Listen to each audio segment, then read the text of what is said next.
The song that was the summer hit when you were aged 14 is the most powerful psychological music of your lifetime. It'll make the hairs on the back of your neck stand.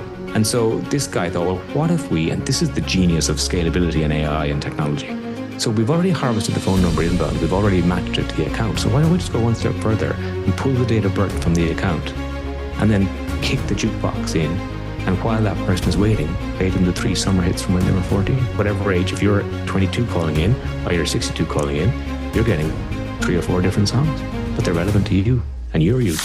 And the channels obviously keep changing. It starts off as Facebook and now it's Instagram and then it's TikTok and Snapchat. And we keep jumping around, but we keep doing the same mistakes. We're using the channel to promote ourselves, talk about ourselves, and that's not a conversation. I always talk about it through the dating lens. Imagine if you go on a date and the person across the table from you just talks about themselves continuously. You know, unlikely you'll go on a second date. The definition of satisfaction is experience equals expectation. Like if your expectation is matched with an experience, then you are a satisfied customer. That's the definition. But that's not good enough because you expected to get it. Yeah. Whereas when it goes beyond expectation, when something happens above that, then you think, whoa, that is spectacular. And so why do brands think it should be any different for them? Again, desire to invest, desire to do what's right, a belief in connection, a belief in purpose, belonging. It all goes way beyond commercial realities, profits, and product. And it is so great to have you here. And like we were saying just a moment ago, it's been a long time since we caught up. So it's great to be catching up here today. Yeah, well, the great thing about friendship is it's got longevity, Ben. So it doesn't really matter how often we see each other and don't. The friendship is always there. Absolutely. Absolutely. That's awesome. And like we mentioned, I mean, you're a highly sought after expert in consumer experience and what brands are really doing well. You travel all over the world teaching this and helping brands do better. Help me understand, you've seen lots of brands across lots of different phases of their life cycles. What similarities do you see between brands that are really achieving durability, sustainability, and longevity? What do you see there that they have in common? I think the tagline that I use a lot with all my clients is a 3-word tagline, which kind of answers the whole question you've asked there, Ian, is connection is everything. Just that, to connect with someone. I mean, it's human nature, the core of our beings as humans is to connect with one another and to connect with purpose, to connect with love, to connect for belonging. And they're fundamental needs that really came to the fore during the global pandemic. I was one of the only people, like as a social scientist, who woke up every morning of the pandemic going, "Oh, this is great," because we had this 2-year kind of massive social experiment to do with disconnection and to do with what it feels like to be a human and to be torn away from the nature of connection. So I became fascinated during all that time around the social science of connection, did a huge amount of research into it. And so out the other side of my work has really started to become less about branding and marketing and selling and all those things that people still hire me for. But it's to do with how we can connect with that customer, whether it's B2B or B2C or entrepreneurship or government or healthcare, it doesn't really matter. And to connect with a resonance that makes them feel that belonging. And so many products are brought to market with a capitalist lens, and it's about shareholder value and about profit and about selling. And really, those things have nothing to do with connection. Those things have to do with volume and emptying the warehouse and maybe returning as much profit as we can for the owners. And that, unfortunately, is a little bit icky for the next generation of customers. So that Gen Z, Gen Alpha customers, they grow up, they are genuinely looking for brands that mean something beyond profit, beyond purchase, beyond product. And I think that profit is going to become a little bit more of a dirtier word in the future. It shouldn't be a dirty word because there has to be profit. It's the definition of entrepreneurship. There has to be a reason and a reward for the risk taken. But if profit is the only thing that we're chasing, I think we're entering into a cul-de-sac of connection. And so I think the brands that I work with these days are brands that are looking to connect, particularly as we enter this AI, quantum computing, deeper digital society, potentially a deeper disconnect from a human to human perspective, that really connection is everything. And then from a longevity point of view, how do you have a brand that is relevant across multi-generations, across multiple decades? You keep an eye on relevance and you look for the relevant connection as that changes, because it will always change. what's relevant today might be less relevant tomorrow. And so there are some brands. I mean, I have a book coming out in about 2 months on Taylor Swift, a business book about looking at her brand and how she's built this phenomenal empire all around connection. For 20 years, she's invested in the customer connection. That's at the heart of what she does. Yes, the music is amazing and the videos are amazing and all that stuff is amazing, but she's built it on, like, she has a Swiftie army, but Pink doesn't have an army, and Madonna and Beyonce and Rihanna, they have fans, but they don't have an army. And she has an army because she invested in social media conversations before we even understood what the social conversational economy was, back in 2006, 2007. She's always invited the fans into her life behind the scenes. She's always stepped into their lives. She's torn away the line between us and them continuously, between producer and consumer, because she doesn't see that as a divide. And so as an individual, she understands connection, but as a brand, if you look at her concerts and the Eras tour that just finished last year, you will see mum and daughter, and sometimes even granny.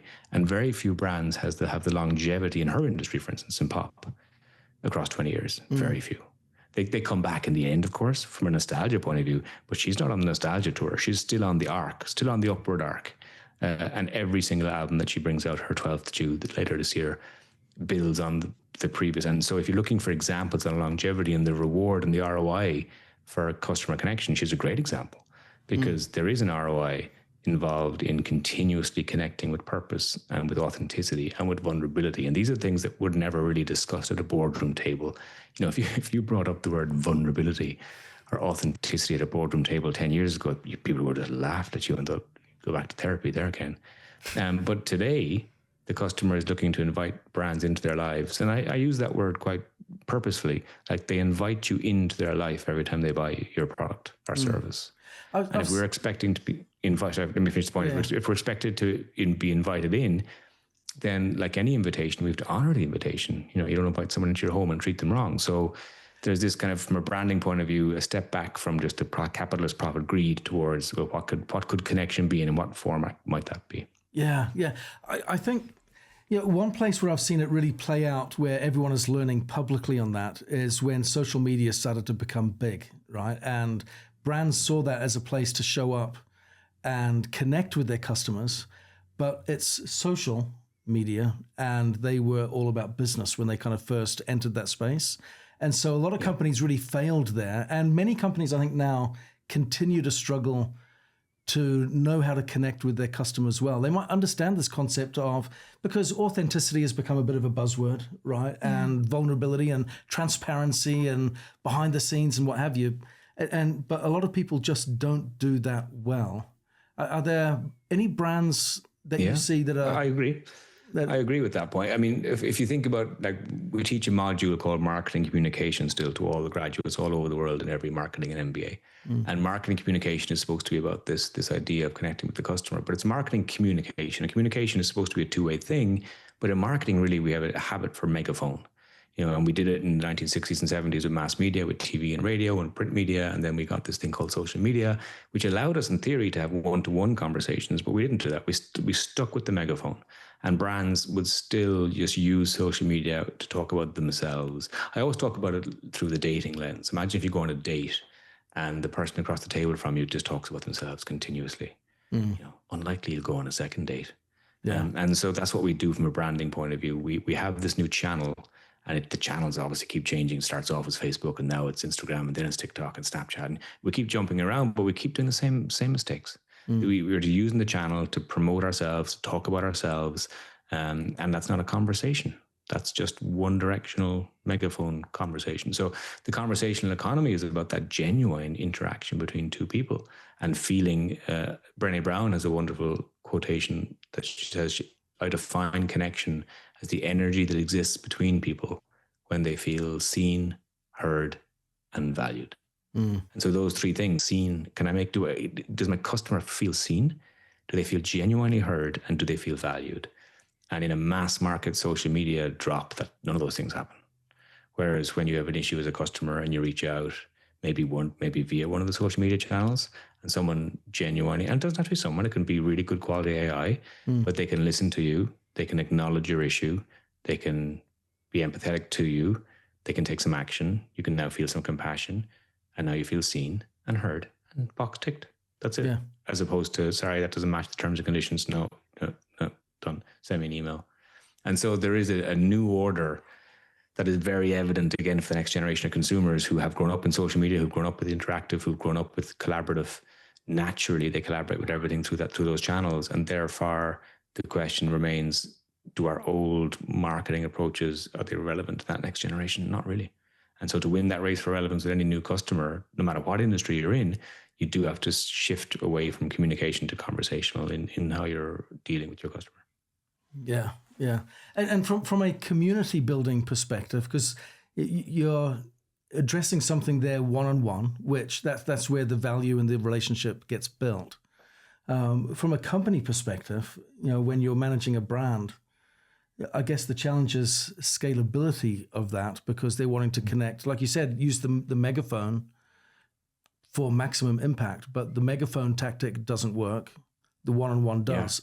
Yeah. Are there any examples that you can think of where brands are doing a great job building community and fostering that experience, but on a wider scale? On a scaled basis. Yeah. Let me give you two, and I'll come back to Taylor in a moment, because from a tribal fandom point of view and community, she is a masterclass. But there's an Octopus Energy, or a sustainability energy company in the UK. They're in the US too, I think, as well now. And when they launched, they decided that, they're a utility company, so they sell gas and electricity, and so does everyone else. And so there's no differentiation in their product in any shape or form. So you have to be something. So they decided to go after customer experience as their kind of core differentiator. They would be the friendliest, they would be the most efficient. And just after the pandemic, when it hit, they had the same staffing issues everyone else had. Suddenly all their staff had to work from home, all the call center staff. And they had a huge amount of inbound calls because people couldn't pay their bills, and there was chaos. And so, like every other insurance company, utility company, banking company, they had this issue with call waiting times. The call waiting times went from the average 3, 4, or 5 minutes to 10, 15 minutes. And that wasn't great for a customer experience company. So they had this emergency meeting and they thought, well, what can we do here? And they couldn't increase the staff overnight because there was a pandemic and everyone was working from home. They couldn't decrease the calls inbound. All they could do was manage the expectation of their customer community. And they thought, well, how do we do this? And one of their executives had happened to read an article a few weeks previously in the paper about nostalgia and music. And the article had talked about music and the songs of your youth. And apparently, and all your listeners will research this afterwards for themselves, the song that was the summer hit when you were aged 14 is the most powerful psychological music of your lifetime. It'll make the hairs on the back of your neck stand up. Wow. And it's because at 14, the hormones are raging. It's that long, hot summer. It's the cigarettes behind the bike shed. It's the girl, the guy you fancy. All that stuff's all mixed in there. And to this day, if you hear a few hits from that summer, it'll give you the warm and fuzzies. It'll transport you right back to that 14-year-old self. So it's a nice, positive nostalgia moment. And so he went back into the business and thought, look, we can't shorten the wait time, but what we could do is change the script here. And every single other company in the world is the same thing. And everyone listening to this has had the same issue. You call a bank, you call an insurance company, you get put on hold. What do you hear? You hear either really poor quality music, elevator music, and you're slowly losing the will to live. The word. Or you hear their latest campaign ad music, which is quite popular. Whatever ad they've got running at the moment, they've paid the money for the Who, and they play it again and again. And you go, oh my God! Or else you get the upsell. Hey Ken, would you like another mortgage? And no, I have not loans, thank you. And so my point is, it's all about them. They're either trying to sell you something, or they're trying to just And so this guy thought, well, what if we? And this is the genius of scalability and AI and technology. He said, we already harvest the inbound phone number to match it to the account. So when the agent picks up, they already have the details of your account on screen. That's standard practice for most customer care these days. So we've already harvested the phone number inbound. We've already matched it to the account. So why don't we just go one step further and pull the date of birth from the account and then kick the jukebox in, and while that person is waiting, play them the 3 summer hits from when they were 14. And so they just built a jukebox of 120 songs, and every single person who's whatever age, if you're 22 calling in or you're 62 calling in, you're getting 3 or 4 different songs, but they're relevant to you and your youth. And that's just genius. And when you say it, brilliant. Isn't it brilliant? And the really depressing thing about that idea is that every other company for the last 60 years has had our date of birth on file. And nothing was stopping them doing that until now. And so this is the wonderful conversation on AI versus connection. Some people will say AI is going to erode human connection and erode what it is to be human and belonging in community, blah, blah. But I say, no, AI is the tool that a human can use, and we see this all the time, creatively to deliver connection at scale. So here you've got scale now, and you've got every single individual. And it was quite funny because a lot of people, when the agents did pick up the call after 8-9 minutes, were told, hang on, hey, I was listening to that. I know. Put me back on hold. I want to stay on hold. Yeah. And so this is, and again, this goes back to the nature of my work. Find every touch point in your customer journey where you can build connection, where you can leverage community, where you can make someone belong. And trust me, if in as simple a moment as a moment that every other brand would have disposed of and think, well, that's just the waiting time they've got to wait. This brand thought, what can we do in that moment? And if you take that approach to every single point of your customer journey, you end up with an empowered workforce that are always looking for what I call the sparkly glitter moments. Where can we make people belong? Where can we make people smile? Where can we make people feel? And once you change that shift away from profit and product and process into connection, where can we dial up connection? That's the point where you start to embed brand belonging and community. To go back to Taylor Swift, because your question asked about community, again, I'll say it really obviously, like the Swiftie community is a powerful army, and they really feel that belonging. And one of the things, I have this keynote called Tailor Making, and one of the points I make about personalization at scale is like, when she started out when she was 14, 15, it was easy for her to go on social media and talk to her 100 fans, 200 fans, 2,000 fans. But as that builds to 200,000, 2 million, 2 billion, you're in issues have scale. And watching her perform is magnificent because she understands that everyone in the arena, 70,000 people, it's the most special night of their year. That moment, they'd waited for tickets. I don't know, did you have kids who went to get tickets? It was at the Hunger Games getting tickets for the Eras Tour. And if you watch the camera footage, because obviously everyone's holding up their phones, doing all these little things.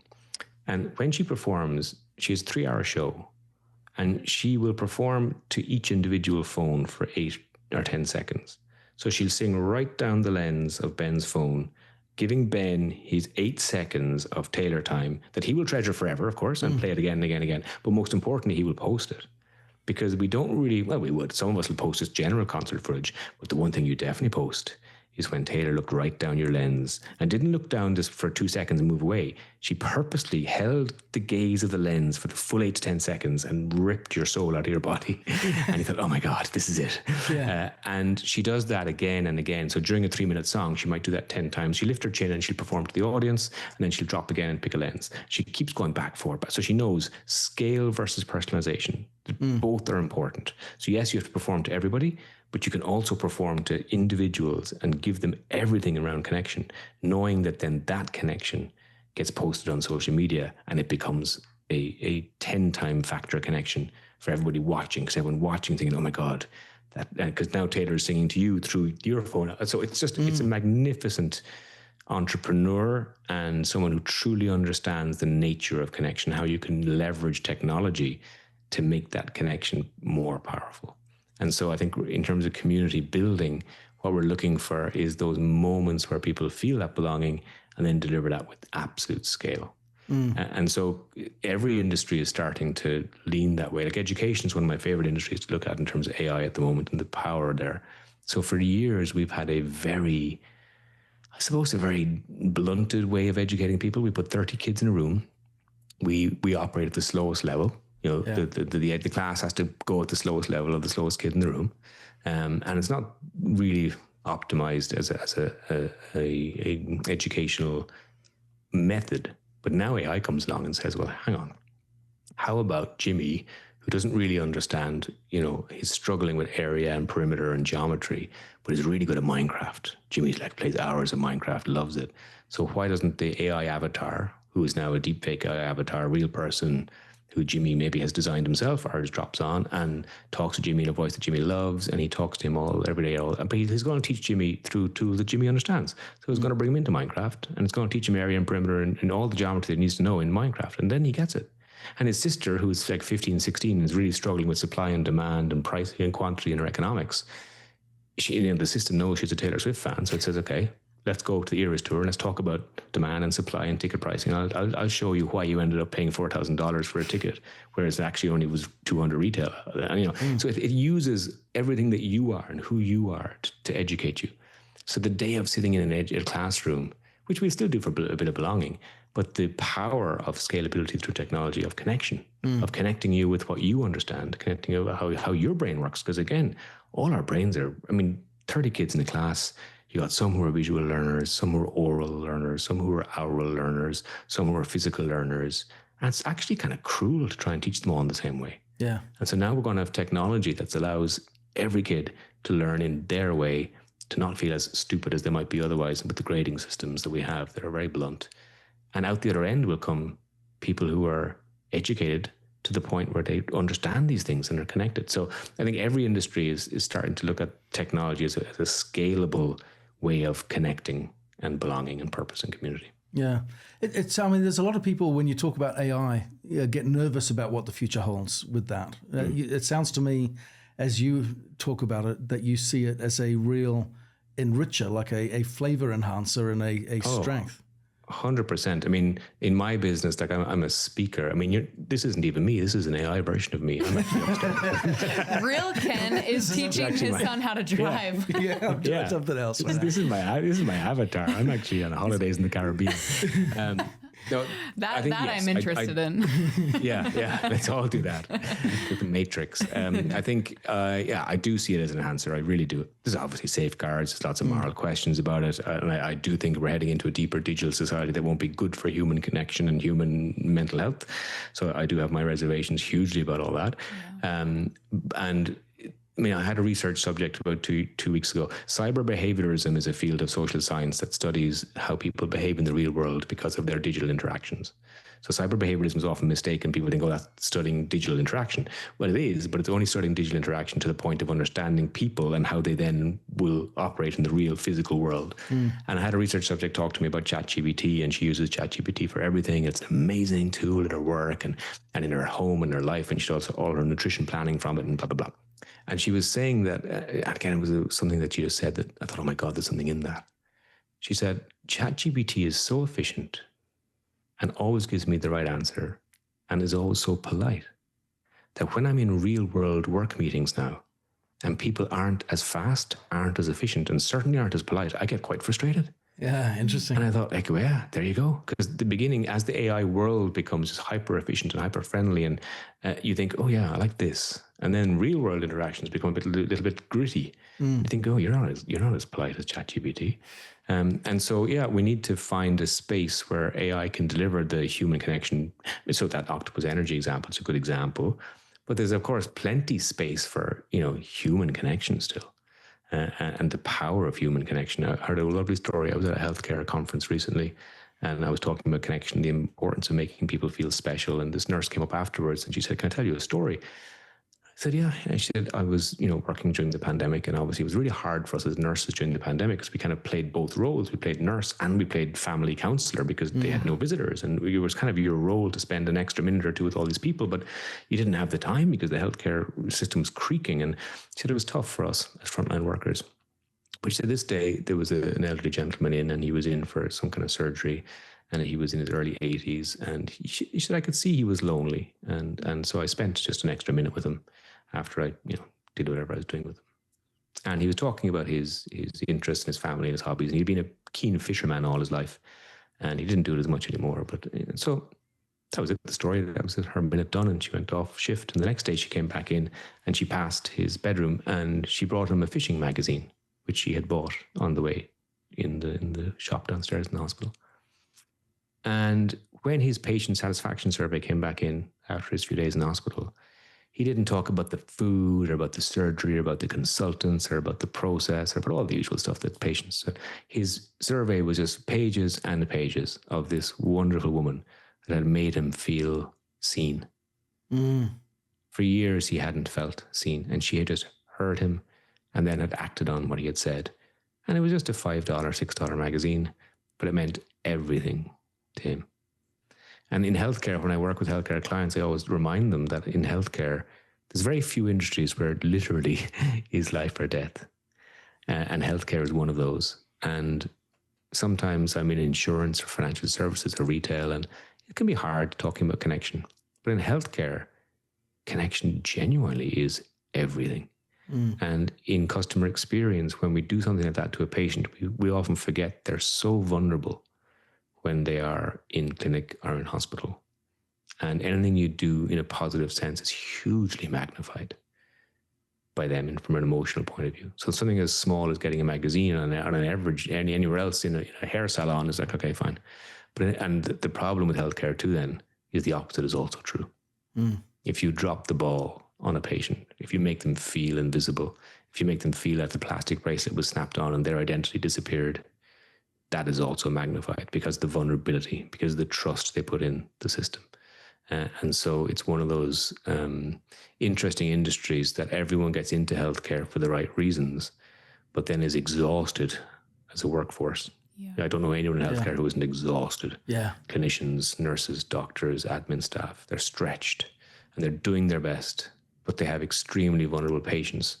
And so when you're talking about community and what it means to be part of a community and what it means to be trusted and held in that belonging, it is all about connection. So it is all about those extra 30 seconds of the minute when the consultant finishes the kind of chat. Just that extra minute that you spend with the patient means everything to them. To talk about who they are as a person, not as a data birth around their wrist. And then terms like customer lifetime value, which are terms that are used in modern boardrooms all over the world, are very new to healthcare. Customer lifetime value, what does that mean? It means that my brand is in your life, forever. We don't want you to be sick forever. We want you to be well. We want you to be well forever. And so the wellness, as healthcare moves from kind of we'll treat you when you're sick to we want to keep you well, there's a big shift there. And as that shift happens, all that new language around, so, the word patient, for instance, I'm fascinated by the patient word patient comes from the Latin to bear suffering, which, isn't a great word to be using. And so I try and, teach healthcare companies to stop using the word patient and just to firstly to shift to customer, because there you are, your customer, but go one step further and go to guest and see what happens. When you start talking to them about as guests and you say to a nurse, can you go in and look after the guest in room 4? Even in the language there, everything shifts, You think, oh, okay, because they're your guest today, They're not someone to have their blood pressure or their blood's taken quickly, and they're not a problem in your day. They're not a piece of grit in your customer journey.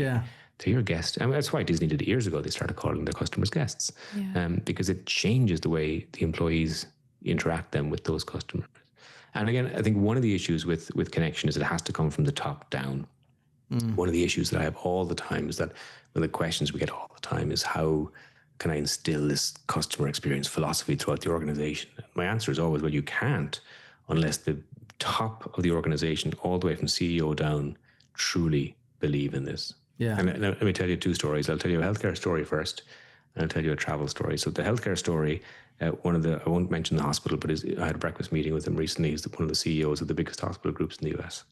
And he says that when he goes into one of his hospitals, one of his favorite things to do is take off his jacket and tie, put on one of the plastic aprons in the cafeteria, and deliver trays to the table or to the beds as a dining staff. Because he said, a bit like hairdressers, he said, patients tell the dining staff everything. They won't tell the nurses and doctors stuff, but they will talk from the heart about the negativity of their experience to the dining staff. And he said, so he's learned that the hard way. He said, be the dining staff. And he said, and also, the second reason he does it is because he said it's important for all my staff to see the CEO in a dining apron delivering meals to the beds. Because he said, if I can do it, they can certainly do it. They can certainly spend time with the patients, talk to them, meet them human to human. And so that kind of leadership style is really important if you're trying to embed connection as a philosophy in the organization. The other one I'll tell you is a lady called Dame Irene Hayes. She owns one of the biggest independent travel agencies in the UK. A lovely woman, one of my favorite clients.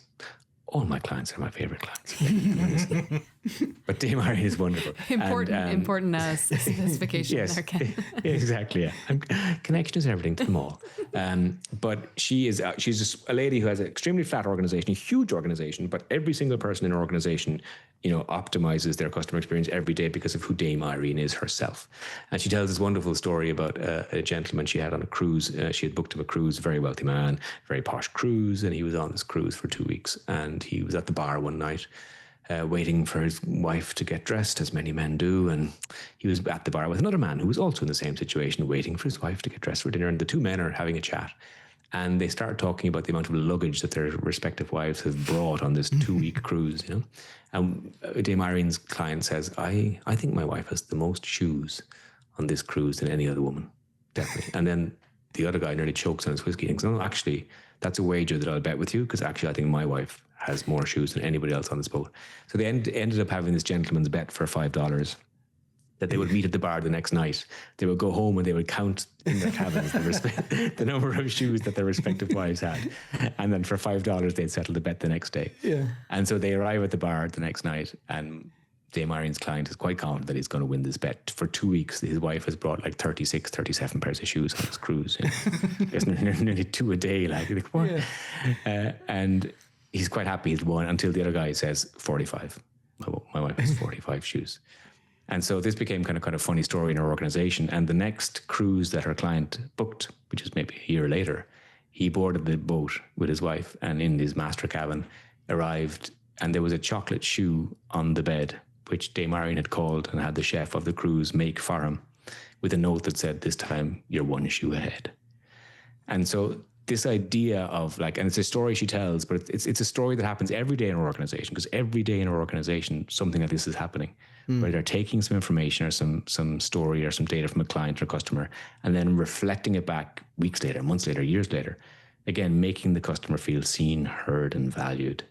And she does this automatically, and she expects every manager in every store to do it, and every retailer and every layer of the organization to do it. And it becomes kind of a thing that you feel, if you're not doing these things and not connecting in this way with the customer, then you don't belong in the organization. Yeah.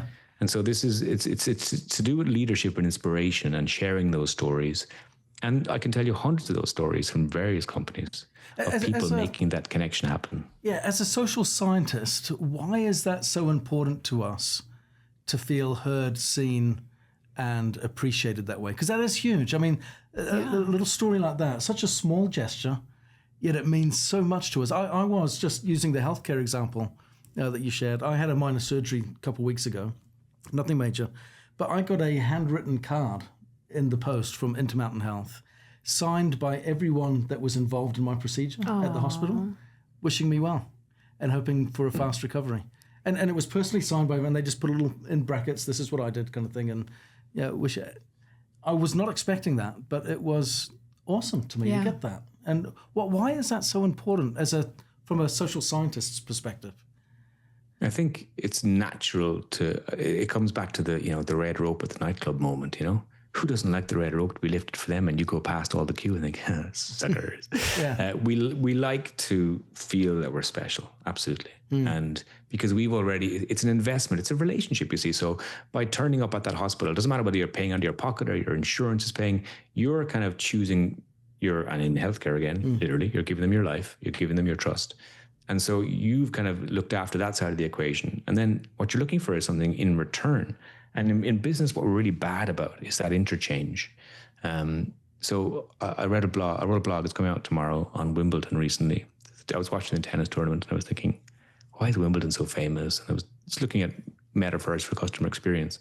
And one of the things I reflected on in terms of the rally in tennis is really interesting. So when you're watching live tennis, once the shots go 5 or 6 deep into a rally, it gets kind of like, and then 10 shots in, everyone's on the edge of their seat, and 15 shots in, because most rallies finish around 5 or 6 shots. So if you're in a 20-shot rally, you're biting your lip at the moment, the crowd are, and I thought, that's what we do badly in business. We tend to do ace serving. So the brand serves their ace, they give you their offer, they give you their product. They're not really interested in a rally. They just want one transaction, one product, and that's the end of it. Whereas what we want of the customer, we want the exciting rally. We want the dance of interchange. And so the insurance company is a really good example of this. So they communicate with you once a year, and once a year it's your renewal, it's time for a renewal, here's the new bill. And then they don't talk to you again for another whole year. Now that's not a brand building community, is it? That's just a transactional existence. So So why do we feel excited when something different happens? It's because most brands in your life are not interested in a conversational rally of communication or community. And when one steps above the parapet and does something that makes you feel it's the unusual, it's beyond expectation. Because remember, the definition of satisfaction is experience equals expectation. Like if your expectation is matched with an experience, then you are a satisfied customer. That's the definition. But that's not good enough because you expected to get it. Yeah. Whereas when it goes beyond expectation, when something happens above that, then you think, whoa, that is spectacular. And that's how brands then become part of your community. That's how they push into community, because you now feel some kind of tribal belonging. I was skiing a few years ago with my kids. We sat down at lunch, and this snowboarder guy stood next to us at lunch. You know, X Games kind of guy, super cool, kind of guy I wanted to be when I was 25. And he had a big Red Bull tattoo across his neck. And I thought, like, whoa. Like, he doesn't have a Coca-Cola tattoo across his neck. Yeah. He doesn't have a love of soft drinks. Red Bull are his tribe. Like, Red Bull is how he identifies with, like, and from a branding point of view, if you want, you know, the ultimate test, someone has inked their skin with your brand because of how much they belong to it. Like Harley Davidson, motorbike culture, we've had that for years. But I was looking at Red Bull thinking, well, that's really well done, because when you think about Red Bull as a product, what is the product? It's quite a foul tasting liquid in a can. Like if you brought that to market tomorrow and no one had ever heard of it, and you said, you know, on taste tests it performs really poor, we're going to charge twice the price as everyone else, in a smaller can than everyone else, and it's going to be huge, would you invest? You would not. You think, you're mad. But the product isn't the can, is it? The product is the community, the tribe, the adventure, the danger, you know? And they did an amazing job for the last 20, 30 years in building that brand. And so the brands that invest in connection, and sometimes even nothing to do with product. I mean, for Red Bull, the product is the Trojan horse. They make more money out of the other things, other media channel, than they do out of the can. Yeah. The can is just the conduit. Yeah. And so I think every brand needs to learn about that. The product is the product, but it really should be a conduit to community, a conduit to connection, a conduit to long-lasting customer lifetime value. Now I want to circle back to something you said right at the beginning. So I've got a story in the back of my head from a book I read years ago. In fact, I think this book I read shortly after I first met you was it Belgium, I think, where it was, we're at the conference that we're at. A book by Dan Ariely, Predictably Irrational. Oh, fantastic book. Yeah. And so at the beginning of the conversation we were having today, you mentioned about inviting people in, but then you don't want to invite someone into your home and then treat them badly, right? And talking about the customer experience. So Dan Ariely gives this example. He said, we live in two worlds, and you'll probably be able to articulate this much better than me, where they have different rules. And he gives an example where, you know, in one world, we do things for free, and it's expected that we do things for free. In the other world, we do things where we charge for it or we pay for it, and we totally expect that, right? And he gives the metaphor of Thanksgiving dinner. I'm not sure if you remember that metaphor that he gives. No. But he said, I've gone over to my mother-in-law's house for Thanksgiving dinner, and she puts on a beautiful spread. It's absolutely amazing. We've glutted ourselves on this incredible meal. We've sat down afterwards, he said, and you're kind of popping the button of your jeans kind of thing, and everyone's kind of chilling, having a drink and just relaxing. It's in that moment, he says, and then I stand up and I say to my mother-in-law, you know, that was perhaps the best meal I've ever had. I'd like to pay you for it. And I pull out my wallet and I take out $50 and say, thanks. and he says, and then my wife drops her glass, right? In absolute horror at what I've done. My mother-in-law looks bitterly offended. Yeah, what are you doing here? And the whole room just goes awkwardly silent. She's done something good. She served me. I'm offering something, but it's not acceptable in that world. And he uses the example of brands, to your earlier point about welcoming someone in and then not giving them a good experience, not treating them well. Brands will often talk about being family, right? And define themselves in that construct, but then not behave that way. And it may be more transactional in some interactions, but because they cross the line and they blur it between those two worlds, it actually has the reverse effect. It isn't simply a matter of it was just not appropriate. It becomes wildly inappropriate. It becomes offensive. It becomes rude. And it's like a bank saying, hey, come bank with us because we're family. But then they make some change to policies that absolutely rips the carpet from underneath you. And you go, well, what was this? And it's like, well, it's business. I thought we were family. It's like, do you know what I mean? Have you seen that kind of happen? I do, of course. And it is. I mean, and the hiding behind the terms and conditions piece is fascinating. And again, utility companies, broadband companies, they do it all the time. They attract you in with an offer, and then they don't treat their existing customers with as good an offer as the new customers. They want new customers. And so you think, hang on, I've been with you for 10 years. Why aren't I getting the good deal? Well, it's only there for new people. And so you think, well, I don't feel that I'm belonged. I don't feel like respected then. And you take your business elsewhere, and you should, Yeah. And so, there's a lot of talk around community and belonging, but unless you actually deliver, I have this again, tagline called, love is a verb. I had a keynote all about it. Like, love isn't something you say. It's a thing you show. Yeah. And you can tell someone you love them, but ultimately you have to show them you love them. And brands are very poor at that. They're full of the talk about it, but they won't actually deliver. And then back to your point about excitement, delight, and the moments where it really is powerful. Sticking with that metaphor, imagine it's your birthday and your husband or wife write you a birthday card. And in the card they say, oh, I love you, you're great. Now, that's lovely to get. It's kind of expected because it's your birthday. And so it makes you smile. But imagine 6 months later you go to work and you made your sandwich in the kitchen this morning and you got to work and you open your sandwich, and between you packing your laptop bag or whatever, your wife or husband opened your sandwich and put a little note inside your sandwich that says, look, really love you. We've been together for years. Sometimes I don't say it enough. Can't wait to see you when you come home.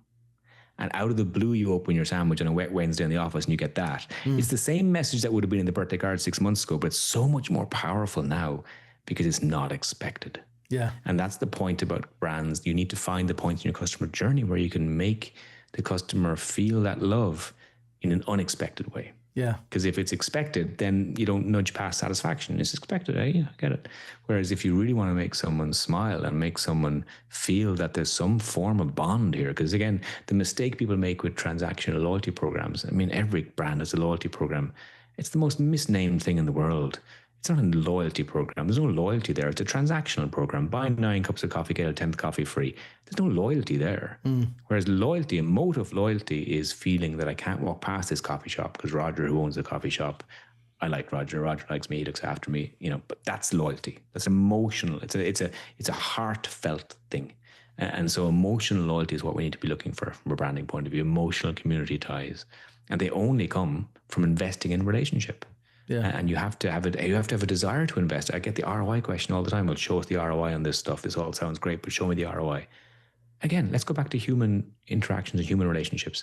Imagine you're in a relationship, husband, wife, lover. I don't know, maybe of all three. I don't judge. If you look under your bed and you found their ledger, and in there was a ledger of all the nice things you did for them and they did to you, and they're keeping count. And they're only kind of saying nice things or kissing you if you kiss them. And imagine if you found that, you think, oh my God, I'm in a horrendously toxic relationship. And you are, and you should leave. Yeah. But that's what brands do all the time. Brands are fascinated with this ROI thing of, well, we're only going to do this if we get this. And, well, no. Like, if you're invested in the relationship, then you should have a DTI. Forget about ROI. DTI, desire to invest. A desire to invest in the longevity of this relationship, in this customer lifetime value that you keep talking about in your boardroom. Show it to us. Show me as a customer that you want my business for the next 5 years, 10 years, 20 years in a variety of ways. And you can use all the love languages. You can use gift giving and acts of service and words of affirmation and physicalization of the brand and all those things that we as humans understand in a relationship. But make me feel seen, heard, and valued. That's how you build connection. That's how you build emotive loyalty. It's about the experiential. It's not about the transactional, the product, the process ever. And what's going to happen with AI is going to be available to everybody now. So we're going to have a huge commoditization of product and service where the mom and pop store in the corner can do stuff with AI and scale that usually only big businesses could do. So now everyone's going to be able to be good at product, process, and service. So what's left as differentiation? The only thing that's left is connection. The only thing that's left is the emotional connection that you might feel from a brand. And you can get that locally, easily, in a local coffee shop or hair salon. But to do it at scale globally, yeah, that's the challenge for brands to actually. So authenticity isn't a buzzword. Authenticity is what it's all about. Being really clear on purpose. This is who we are. This is what we stand for. and this is what we want for society, and this is what we want for you, and this is how we're going to support you. And we're really thankful for your business. Really thankful. And financial institutions and insurance companies are really struggling with this because they're going to be wiped out because AI is just going to broker your car insurance every month to the cheapest bidder. Yeah. You don't care who you're insured with, do you? As long as you're insured. So the brands that are going to win here are the brands that have you as a member of community, and you feel some kind of belonging. This is interesting. We were interviewing someone the other week for the show that was talking about the journey when industrialization came along, and how before then we were kind of measured in terms of contribution by our ability physically to perform our labors, right? Yeah. And once industrialization hit, then all of a sudden machines can do the work of 10 men or 100 men or what have you. And then it turned from there to your intellect. And then now we're in the world of, we're in the information age. And now with the birth of AI, AI can think as fast as 10 men and perform quicker and what have you and all of that. And he was saying, so what's next? What is the real human thing that we lean into from here? And he was like, it's relationships. It's, and what I find fascinating here is you're saying with all the AI and technology, it can enrich how we can show up relationally with our customers and prevent it from being simply transactional, but give us more room to be more authentic and to connect on a human level and do better. But like you said, it's kind of top down as well, where it kind of... To build on that point, you're right. Yeah. It goes from physical to intellectual to emotional. So EQ now is the biggest. EQ is the biggest thing we use for recruitment today. Yeah. So if you want someone in your organization, because IQ, AI can do it better. What you want is EQ. You want people who are deeply emotionally intelligent, emotionally relatable, empathetic, compassionate, and these are the people that are then going to be able to use the technology that's available to them and make some genius thing with it. And again, go back to a healthcare example. One of the hospital groups introduced a recent speech to charting system, very simple. And again, in the vulnerability of a clinical appointment, what happens generally is people, you're talking to the doctor, but he or she is charting as you're talking because they're trying to capture all the symptoms. So they keep breaking eye contact with you to be able to chart. And that's not great from a patient perspective because you're very vulnerable and you're there, look, I've got this lump or this rash, and you're trying to pouring out your heart, and they're kind of turning away from you physically half the time. So they introduced this very simple speech to charting system AI, which now just listens to the whole conversation, auto charts everything, and when you walk out of the room, the doctor just turns to the screen, just checks everything's okay, and bam, a few edits maybe. What happened from the patient experience point of view, of course, you now have a 15-minute consult where the doctor is looking at you square in the eyes. And no one's ever had that before. No one's ever had 15 minutes of absolute presence. And it really kind of strikes you as a patient, like, oh, this is intense. This doctor's really listening. They care. And so obviously the patient experience scores went off the charts. But what was interesting was the employee experience scores went off the charts. Because for the first time, the doctor, he or she kind of felt, well, this is why I got into medicine. I didn't get into medicine as a bureaucrat or as an admin, but I got into medicine to make people feel good. And so there's a really good example of technology, again, being used at the right point in the customer journey to dissolve the pain point of kind of that lack of vulnerability. Whereas here now, the human can do what the human does really well, which is empathetically listen and empathetically converse. And the tech can do all the stuff that had to be done, charting. And so we're all looking for those moments on the journey where the tech can do the heavy lifting, releasing the human to do what humans do best, which is belong and connect with each other. And there's a hunger for belonging. Yeah, I actually just had an experience with that exact thing that you're talking about. Last week, my dog had, I'm a pathetic dog mom, as our listeners know by now, but it's a very strong adjective to put in front of you. It's true, Ken. But last week I had a just a regular vet appointment, a pre-op appointment. My dog has to have surgery this week, and they used that. So she said in the beginning, the tech came in and said, hey, the vet's going to come in with a microphone on. Are you okay with that? It's just going to record the conversation so she can send you follow-up notes after. And I'm like, yeah, of course. She comes in just exactly like you said, except she sits on the floor with my dog and pets him and looks at him and tells me about her story about how she has the same dog breed and loves them and whatnot, and connects with me, talks to me, tells me everything about him, asks me more questions, asks me all these things, and then sends me on my way. I have a great experience. I get done and I get an email of a recap of basically our entire conversation from her email. And then she says, I hope everything is okay with Mac, and we're looking forward to, getting him better from his surgery. Let me know if you need anything. And it's just, it takes a very regular experience, like a vet visit, where I'm like, I'm already a little bugged because they just keep getting more expensive. And I go in and I'm like, it's like $100 to take him to the vet to even just to talk to. But then it takes that experience and turns it into something, like you said, unexpected, adds the human element. And I'm immediately like, oh, wow, I'll take him there forever. Yeah. It's very belonging is formed very quickly. Yeah. It's very interesting. Like, I mean, in relationships, if you think about even the husbands, wives, lovers that we're all with, your connection probably was quite fast in the beginning. Yeah. You either felt it, it's either that kind of love at first sight spark thing, or else it smoldered and it was suddenly the ember burst into flames. But it burst into flames one day. Just one day it suddenly went boom. And that's the same with branding. The same with branding is you never know when it's going to happen, but it's going to be one moment that an employee or a piece of tech, it can be any point on the customer journey, it says the right thing, does the right thing, and makes you feel that connection. And once that happens, it just bursts into flame, and there it is. Now, it can be quenched. Of course, it can be quenched. Sure. The brand can do something wrong and it can squash it, but it is there for the taking for every brand, no matter how small you are, no matter how big you are, to connect with your customer in a way that really resonates and makes them feel that they belong. Once you have that belonging in that community, they are the barriers to entry for any other competitor to come near you. The more, the depth you have of that and the scale of that belonging, then you've done your job, and then you can play with pricing and product. You can do all sorts of things. You can charge twice as much. And if the vet fee goes up by $10, well, you mightn't like it. You're not going to move because you like her. Right. Yeah. And if you go somewhere else and she knows about that, you'll feel guilty, just like a relationship. Yeah. Like you feel like you're cheating on your vet. Oh my God, I'm cheating on her.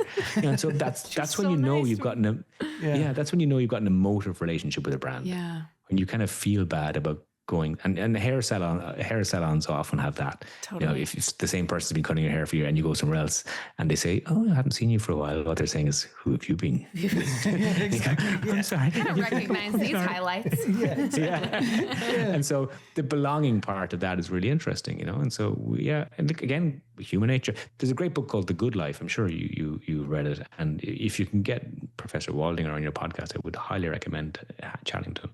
So the longest longitudinal study of human happiness ever to take place in Harvard, asking the same people the same questions for decades and decades. What makes you happy? What makes humans happy? And of course, the answer isn't wealth. We know that. The answer actually isn't even health. You can be happy with a terminal illness. The answer is relationships. And not even quantity, the quality of your relationships determine how happy you will be in your life.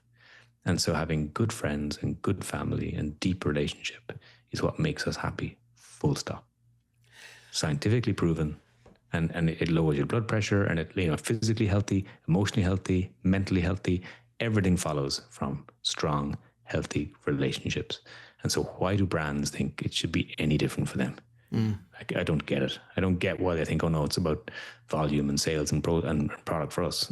No, it's a relationship. Yeah. And so fostering those relationships and doing everything you can in your customer journey to encourage relationship is the future.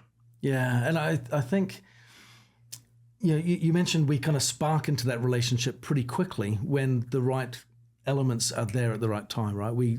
Suddenly that relationship is born. And I think from a sustainability perspective, it is maintained and nurtured by treating it like a relationship versus, like you said, being transactional, right? Because that's from a technical perspective, brands are all about customer acquisition, retention, and engagement. Those three words are always hot on the table, right? So, but and they look at different strategies, which are all often, like you said, often transactional. Let's build out a loyalty program to do X, Y, and Z, but it's not building relationships, and it's often the space in between those moments. It's one of the reasons, I guess, going back to what you were saying before about, getting the card on your anniversary or your birthday saying "I love you." Oh, I would expect that, right? My wife absolutely hates Valentine's Day because she sees that's just based on what you should do. Everyone is doing something out of obligation and commercialism. It should be what happens in between, before and after that date. So Yeah, I'm So locked this, in a... so Yeah. so this August 14th, what you should do then is make her an August 14th Valentine's card. There you go. Unexpected. That is great. Yeah, unexpected. I actually really Just like Coldplay concerts. The unexpected. Oh my gosh. that has blown up like no man's It is business. crazy. It's my favorite internet. I feel sorry for my internet. It's my favorite internet meme of the year. I think it just shows you how bored we all are over the summer. I think, it is all about relationships, and it's about the depth of those relationships. And relationships are a beautiful thing, And when you're in a beautiful relationship, you know it. And so I think from a branding point of view, getting emotionally intelligent people to be running brands is the start, and then they understand, it's about the relationship. It's about how we make people, and you look after your employees, and they will look after your customers, and then profits will follow. You don't have to be worried about the profits. If you have a good, obviously, if you don't have a good product, you're probably screwed. But if the product is good and you have really good people, really good emotionally intelligent people, and they then look after those customers in that sense, you don't need to worry about profit. Profit will flow. Yeah, how do you, because it sounds like you work quite a lot with CEOs and heads of organizations and what have you, a lot. How do you help people move away from the transactional, the ROI, the P&L, and get more relationship centered in their approach? How do you, because there's barriers there, right? There is. I tell stories, like some of the stories I've told you today and lots of other ones. I make them cry. Like I try, like in my keynotes, I'm not happy unless the audience have been crying, both from laughter and emotional resonance. And so, because you want to connect with like, why are we all doing what we're doing? Like, what is the purpose of this? There's a beautiful United Airlines story, and I could tell you loads of negative stories too. But any brand you can talk negatively and positive about.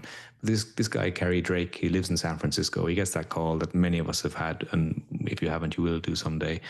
Your parent is about to pass away, and he gets the call tonight. You got to get home tonight, And so he's in San Francisco. She lives in Lubbock, Texas. So he jumps on the United website, puts in the flights, gets a 1 hour connecting flight in Houston to get back to Lubbock. And so he runs to the airport, gets on the first plane. And on the first plane, on the apron, they're held. And the pilot comes on and says, "I'm sorry, we're going to be here for about 45 minutes. So he instantly knows his 1 hour connection is gone in Houston. There's no way he's going to make that. And there's no way he's going to make it to the bedside of his dying mom.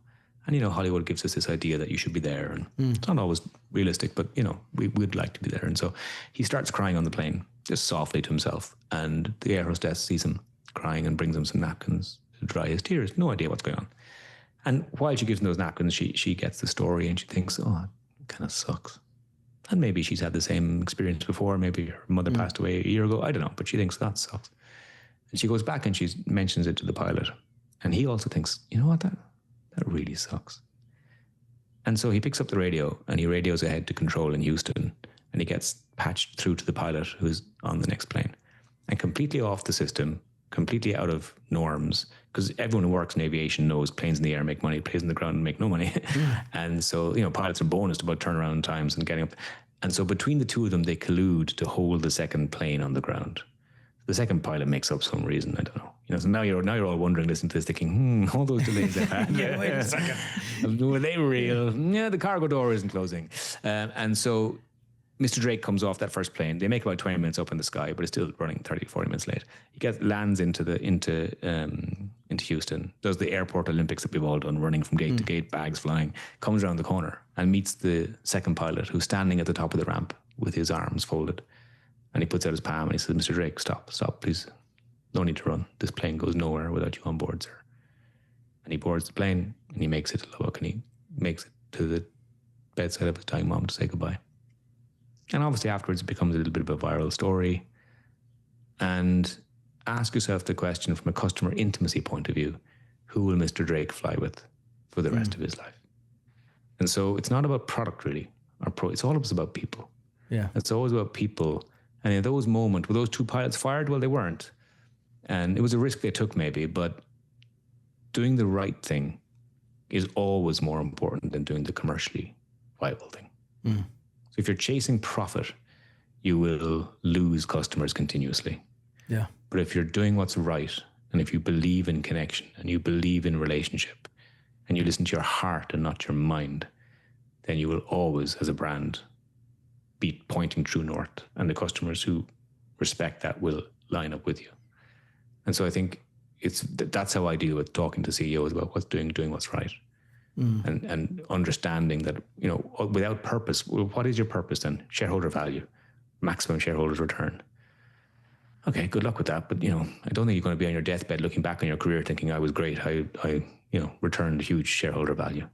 Yeah. No one cares, And so I think doing the right thing, doing the thing that matters. And I was at a conference recently, and there was a CEO of a maintenance company. He told a wonderful story as well. And he said that one of his engineers was out on call one day, had been regular to this house, this old lady. He was there just to repair a toilet, and she wasn't answering her door. And he thought that's unusual because he knew she was housebound. And he called the call center and he said, look, has she confirmed the appointment again? Yeah, it was confirmed this morning. It's weird. So he went around the back, leapt over the garden wall, looked in the kitchen window, and there she was lying on the floor of the kitchen, unconscious. So he went back to his van, took a wrench, smashed the window in, called an ambulance, and he got her into the ambulance. He saved her life, basically. And back in the office that day, he repaired her toilet, by the way, and then he also repaired the pane that he'd broken. He's a maintenance man. And back in the office the next day, he was being praised by his co-workers. And they said, oh my God, that was amazing. You're amazing. And he said, look, I did what everyone else would have done, And they said, well, no, because you happened to be a trained lifeguard years ago. So he understood how CPR worked. He knew how CPR worked. And he said, no, like if we were there, we wouldn't have been able to do that because you have those skills. And he thought about that. He went to the CEO and he said, I think we should train every single one of our maintenance people we are often accidental first responders. We're often on site places. And the CEO thought, I love that idea. And he went to the board, and it was going to cost, $500,000 to train them all. And the board laughed at him. And they said, firstly, there's no benefit to us from a product point of view. And secondly, there's actually litigation potential, for when we step over that line and become first responders where we're not supposed to be. So no, forget that. And he played his CEO card and he said, no, this is happening. We're doing this. And he invested $500,000 in it. He trained them all. And 1 year later, one of those people who had been trained, who was no background in CPR, was at home in his own house, and his neighbor knocked on his door screaming because her husband had collapsed next door. And he went in and he saved his life. Wow. And again, even just one life saved because, and so this is the moment where leadership, again, desire to invest, desire to do what's right, a belief in connection, a belief in purpose, belonging, it all goes way beyond commercial realities, profits and product. And I'm not saying we're not going to sell things. I'm not saying the profit's a dirty word. I wish us all luck in building millionaire houses in the Caribbean from our profits of our entrepreneurs. We deserve them. We take the risk. We're due the reward.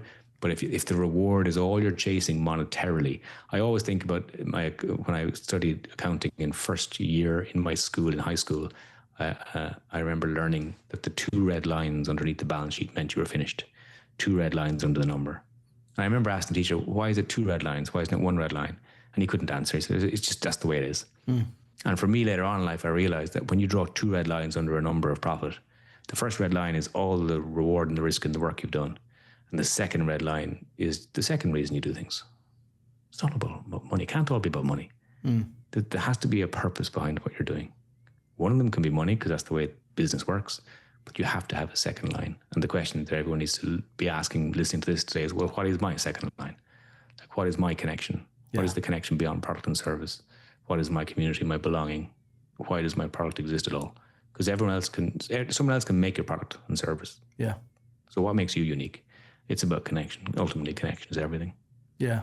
I really think I think success ensues, right? If you pursue it, if you're chasing financial goals and you're running after the numbers, it'll evade you, right? But if you're doing it for the right reasons, in the right way, right? If you are relationship first, as a byproduct of that, success ensues. So I really think it's chase the good things, the good reasons, the relationships, the cause, the purpose. And as a byproduct of doing that, making a difference, having an impact, the results will follow through organically. 100%. I agree. Yeah. Yeah. What great stories, Ken. Oh my gosh. Just winner after winner after winner, every story. And then all of them, I'm like on the verge of tears, like getting ready to cry about that United pilot story. Yeah. It makes such a big difference. It's so sweet. Yeah. But it's just the right thing to do. And to your point, like they're taking a risk of, I might get in trouble, might get written up, might even potentially lose my job, but it's just the right thing to do. The right thing to do, yeah. Hey, we've come to the end of our time here, frustratingly. I would love to do this more and more. This is awesome. For our listeners, we'd love for them to be able to follow along and follow you online. I know you are present, very active in different social spaces. Where is the best way for them to connect and follow along? And certainly when your book comes out, get your book. Yeah, you should all buy the book, 100%. I need to feed my children. KenHughes.com is probably the best place to go. On my blog is there. I have a YouTube channel. You can link it from there. Ken Hughes IE is my Instagram. But really, KenHughes.com, you'll find all the stuff there. Lots of monthly inspiration on customer connection and how to connect and make connection relevant to your brand and your business. So lots of stuff there. Awesome. It was a pleasure meeting with you. And do you have a release date for that book, Ken, that we can tell our I would love to give you a hard date, but there is no hard date because I'm the one dragging and changing everything all the time. October. We're due out in October. Okay. Awesome. So excited the book is called Tailor Making. Yeah, it's a great whistle-stop tour through how she over 12 chapters has built her empire. Now, obviously, we do lots of cases, lots of other industries, but it's a great metaphor because she is someone who has disrupted the music industry, who does things on her own terms. As an entrepreneur, she's an amazing work ethic. She ticks the boxes across everything that a brand should be today: authentic, vulnerable, intimate, and she does it all with grace and honesty. And in an industry that is quite aggressive, and she really continues to challenge the way the industry works.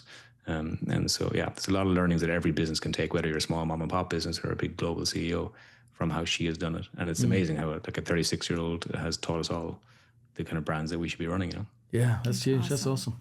Well, Ken, thank you so much for being with us. Absolute honor to have you. And we look forward to speaking to you again soon. Thank you so much. An absolute pleasure.